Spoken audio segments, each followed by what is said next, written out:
purpose in today's society, and the government is having some difficulties prioritizing and recognizing the importance of addressing these topics. The economy is suffering, climate change is slowly engulfing the environment, healthcare is still not universal, and we have yet to bring home our troops from overseas. The government needs to focus their attention on one issue at a time and stop investing our efforts and funds into less pressing problems. We must consider the future generations and how we will be affected as a human race in the long run, rather than trying to solve everything immediately. The environment, as we all know, is constantly changing for the worse, and these changes have become irreversible due to humans and their lack of compassion and adaptability with nature. Our ignorant usage and waste of non-renewable resources and fossil fuels, such as coal, gas, and oil, has caused the Earth's atmosphere to slowly deteriorate through greenhouse gases and carbon emissions. The constant utilization of these resources has also led us to seek international support, which has not only influenced much disturbance among foreign relations, but has caused equal amounts of debt for us as a nation. We cannot deny the fact that we have been warned about the implications of our negative actions. The fiscal and environmental costs of fossil fuels are ultimately not worth it in the end, and this is why we must make a change immediately. We must take the next step towards progress for us as a nation and as a universe. We have gathered here today to propose an energy-efficient way to utilize and expand our resources in what we believe to be the most healthy and efficiently sound way possible. We think that the United States federal government should implement the ideas and methods of the Pickens Plan, which was initially proposed in July 8th of 2008. The primary goal of the Pickens Plan was to reduce our dependency on foreign oil in the U.S. by instilling $1 trillion towards the advancement and practice of renewable wind energy. The creator of the plan, T. Boone Pickens, suggests that if we invest this money into windmills and wind energy, that we will ultimately reduce the necessity and usage of foreign oil and increase our supply of electricity and natural gases. According to the 2010 American Wind Energy Association's website, the U.S. wind industry has added over 35% of all new generating capacity over the past 4 years, second only to natural gas and more than nuclear and coal combined. Today, U.S. wind power capacity represents more than, represents more than 20% of the world's installed power.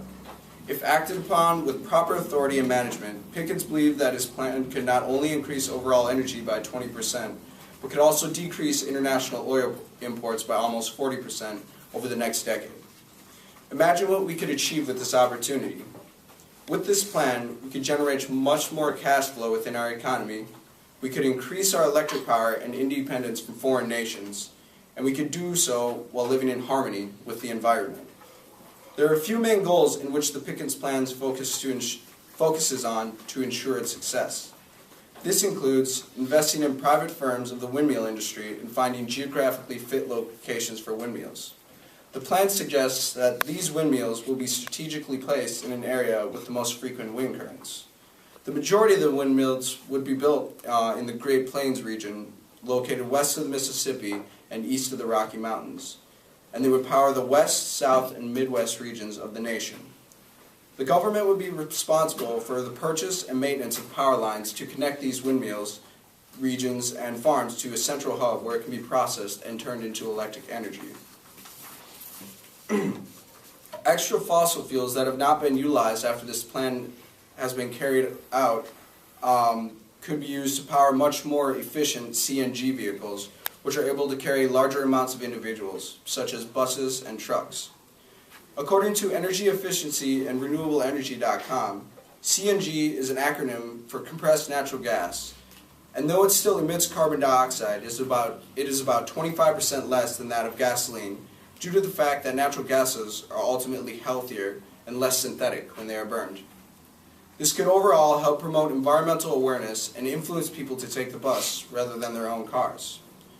We also must consider that with this technology of wind energy becoming a more accessible and realistic option, and taking into account our advances in vehicle engineering, we hope that one day we could abandon fossil fuels altogether and utilize wind electricity as our main renewable resource of fuel. Minnesota, I'm proud to say, is currently 4th in the U.S. for wind energy generation, producing around 1,752 megawatts a year, according to American Wind Energy Association's Top 5 Wind Energy States of 2010. Minnesota is 4th only to Canada, which was 3rd, Iowa, which was 2nd, and Texas, which came in 1st, producing around 10,085 megawatts a year. We hope to bring an understanding to the dire need of renewable resources and how the government should be involved. We are spending far too much money investing in these foreign oil companies and their fossil fuels when we could invest in windmills at a much lesser cost. The government has continually raised our debt ceiling and hurt our environment through their actions.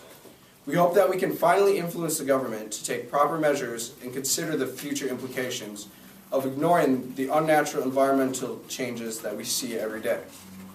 We will be discussing many various issues surrounding the Pickens Plan and our rationale behind it. We will begin with Joel, who will be discussing increased energy security and how this has influenced change within our international market of imports. Shortly after, Andre will give us an analysis on increased renewable energy, emphasizing the idea of efficiency and productivity. Zach will follow with a thorough breakdown of how reduced usage of oil and coal will ultimately lead to reduced gas emissions. To finish, we will have Andrew give a final resolution regarding why the plan is not only flexible, but also a cleaner and more secure option for our future. Thank you.